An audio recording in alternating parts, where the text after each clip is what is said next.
অনুষ্ঠান শেষ হতে না হতেই আত্মীয়রা সব নিজ নিজ বাড়ি চলে গেল। আজ হলো আমাদের বাড়িতে সত্যনারায়ণ পূজা। রাধে রাধে বন্ধুরা, তোমরা সবাই কেমন আছো? আশা করছি তোমরা সবাই ভীষণ ভালো আছো। আমরাও কিন্তু বেশ ভালো আছি। আজ হলো মঙ্গলবার, তোমাদের সবাইকে সাথে নিয়ে আজকের ব্লগটা শুরু করলাম।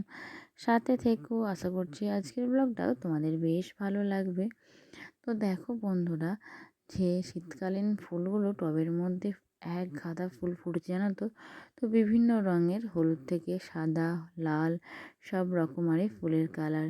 আর দেখতে এত সুন্দর ভালো লাগছে না উঠোনের ওই দিকটা, কী বলবো তোমাদের। তো এদিকে দেখো, খালতো বিকালের দিকে ভোগ গান হয়েছে, ঠাকুরের যত বাসন সব এখন নামানো আছে, একটিও মাজা হয়নি। আর এদিকে দেখো, একটা চৌকি ধুয়ে আর দাওয়াটা লাতা দেওয়া হয়ে গেছে।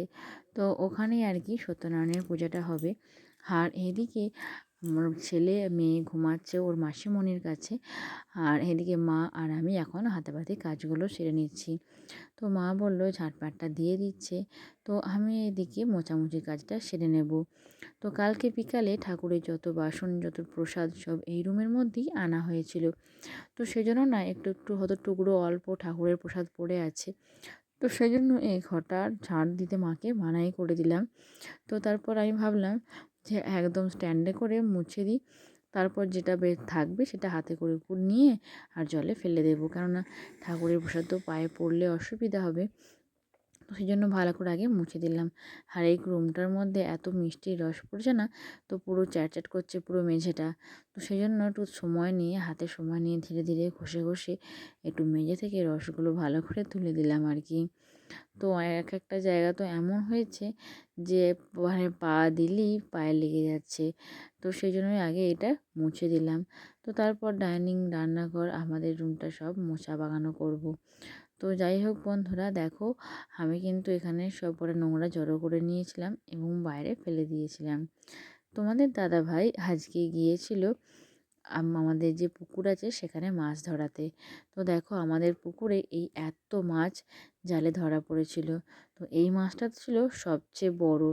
আর জানো তো এই মাছটা কি বলো তো, যতই হোক নিজেদের পুকুরে ধরা মাছ মনে হবে যেন একটা আনন্দটাই আলাদা। তো দেখো বন্ধুরা, আমার মা না মাছটা তুলে দেখাচ্ছিল যে এই মাছটার ভিতর মানে হাঁটা মানে পেটটা যখনই টিপে দেওয়া হলো না, মুখের ভিতর থেকে একটা পুঁটি মাছ বেরিয়ে এলো। তো সেটাই আর কি মা দেখাচ্ছিল। তো দেখো বন্ধুরা, আমাদের পুকুরে সবচেয়ে বড় মাছটা, তো এই মাছটা মোটামুটি ওই 1 থেকে 1.5 কেজি ওজনের ছিল। তো এদিকে এই বড় যে হাঁড়িটা, ওর মধ্যে ছিল ব্রিগেড মাছ, তারপরে ছিল চারাপোনা মাছ। তো সব রকম মাছই ছিল। কিন্তু কি বলো তো, এত মাছ তো আর আমরা একদিনে খেয়ে শেষ করতে পারবো না। তো সেই জন্য ভাবলাম যে কিছু মাছ বাজারে দিয়ে দেওয়া হবে।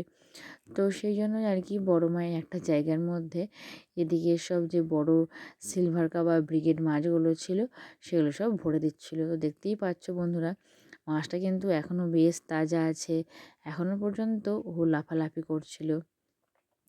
আর কি বলো তো, আমি আমার ছেলেকে সঙ্গে নিয়ে এসেছিলাম। তো এই যে মাছ দেখে ছেলে কিন্তু বেশ আনন্দ পাচ্ছিল। তো সেই জন্যই বড় মা একটু ভালো করে দেখাচ্ছিল আর কি। তো যাই হোক, দেখো দুটো হাঁড়ির মধ্যে তো মাছ অলরেডি ভরা আছে। পুকুরটা ছিল আমাদের বাড়ি থেকে একটু দূরে। তো ভোর ভোর উঠে তোমাদের দাদাভাই এই ঠান্ডার মধ্যে মাছ ধরিয়ে এনেছে। তো তোমার দাদাভাই কিন্তু এসবে বেশ ভালো নেশা, জানো তো। তো এই গরু বাছুরের যেমন নেশা, পাখি, মাছ এসবের না মানে পশু পাখির প্রতি ওর একটু আলাদা মায়া টান। তো যাই হোক, আমি কোনোদিন আপত্তি করি না, কেননা মানে সবার তো সব জিনিসটা পছন্দ হয় না, তাই আর কি। তো এদিকে আমার মা দেখো স্নান টান সেরে বেগনি করতে বসে গেছে।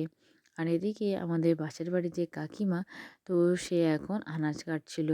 তো আজকে কি বলো তো, আজকে তো অনেক, আমাদের বাড়িতে প্রায় 35 থেকে 40 জন মানুষ ভোজন করে। তো সেই জন্য তাদের জন্য আর কি রান্না তো করতেই হবে। তো আজকে মেনুতে ছিল শাক ঘন্ট, এঁচোড়ের তরকারি, ডাল, মাছের ঝাল আর ছিল চাটনি। তো দেখো সব রকম আনাজ কিন্তু এখানে কাটা হয়ে গেছে। আর এদিকে সত্যনারায়ণ পূজার জন্য কিন্তু আমার বোন স্নান টান সেরে আলপনা দিয়ে দিয়েছে। তো প্রথমে চৌকিটা আলপনা দেওয়া হয়েছে, তারপর নিচের দিকটা আলপনা দেওয়া হবে। তো তাহলে আর কি শুকিয়ে যাবে। তো এদিকে দেখো বড় বড় বেগুনি তেলেতে ভাসছিল আর দেখতে কিন্তু অপূর্ব লাগছিল। আর শীতকালের দিনে এসব বেগুনি চপ এসব জাতীয় জিনিস কিন্তু গরম গরম খেতে বেশ ভালো লাগে। আর এদিকে কিন্তু উনানের মধ্যে বড় হাঁড়ি করে দেখো ভাত বসিয়ে দেওয়া হয়েছে। আর আমি একবার উনানে জালটা দিয়ে দিলাম, কেননা এখন ভাতটা হতে অনেকটাই দেরি লাগবে। আর এদিকে দেখো উঠানের মধ্যে কড়াইতে তো আমার যা আর কি, পাশের বাড়ির যা, তো সেই এখন রান্নাটা করছিল।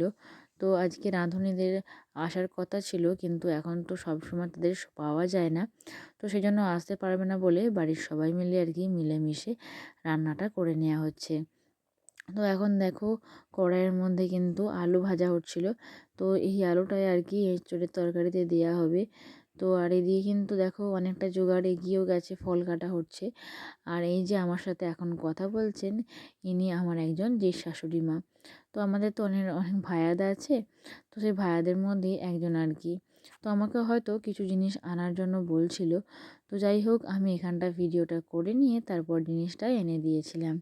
তো এদিকে আমার পিস শাশুড়ি মা আর আমার যে শাশুড়ি মা এখন পুজোর জোগাড় করছে। আর এদিকে দেখো আমাদের বাড়িতে যে কাজ করে, মাছ কাটার দায়িত্বটা এখন তার ওপরই পড়েছে। তো সে এখন একে একে মাছটা বেছে দিল এবং ধুয়ে দিল। আর এদিকে দেখো কড়াইয়ের মধ্যে ওই এঁচোড় আলু সব একসঙ্গে ভেজে আর কষানো হচ্ছে, যাতে রান্নাটা বেশ টেস্ট হয়। তারপর এই যে তার মাছ ধোয়া হয়ে গেলে মাছগুলো সব একে একে কড়াইয়ের মধ্যে ভেজে নেওয়া হচ্ছে।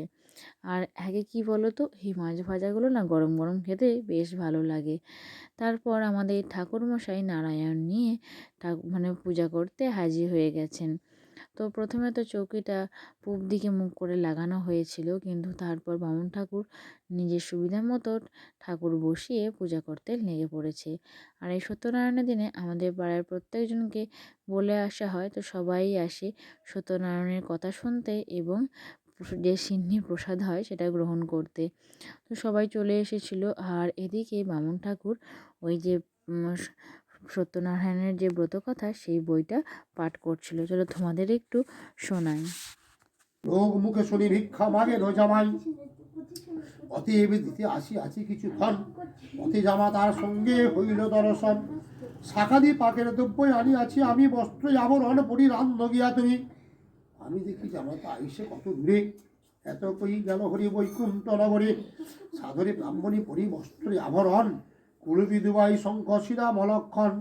রতিজিনী রূপে নামা আলো কইলা ঘর, রান্ধিলা সত্তরে ভনে দ্বিজ রামেশ্বর। বন্ধুরা, তোমরা শুনতেই পেলে আমাদের যে বামুন ঠাকুর এখন সত্যনারায়ণের ব্রতকথা পাঠ করছে। তো পূজা সম্পন্ন হয়ে গেছে, পূজা আরতি সম্পন্ন হয়ে যাওয়ার পরই আর কি এর ব্রতকথাটা পাঠ করা হয়। তো বন্ধুরা, আজকের মতো এখানেই শেষ করলাম ভিডিওটা। রাধে রাধে।